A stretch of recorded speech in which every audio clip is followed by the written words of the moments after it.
Ұлыңды арқасынан қағып өсір, қызыңды басынан сипап еркелет. Сөйтсе ұлың зиятты болар, еңсесін тік ұстар, қызың ұятты болар, көздерін төмен басып. Бұрын қазақта ер баланы еркелеткенде басынан сипаған, арқасынан қаққан. Басына сипау ұл баланы аяп мүсіркеу сезімдерін туғызады. Төмен қарап жүретін жасық болып қалады деп түсінген. Ата-ана ел жұртына қорған болатын, шаңыраққа ие болатын ұлдың көзін жерден алмайтын жігерсіз, есіркеуді тілеп тұратын ынжық болған қаламаған.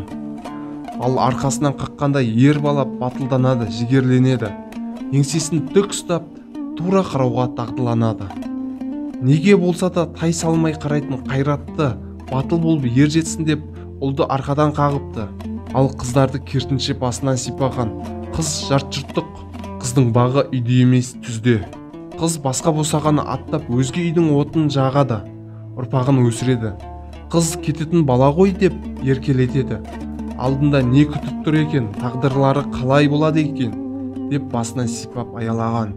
Қыз баланы басынан сипағанда басы еріксіз еңіс тартады. Көз жанары төмен түсіп жасырынады.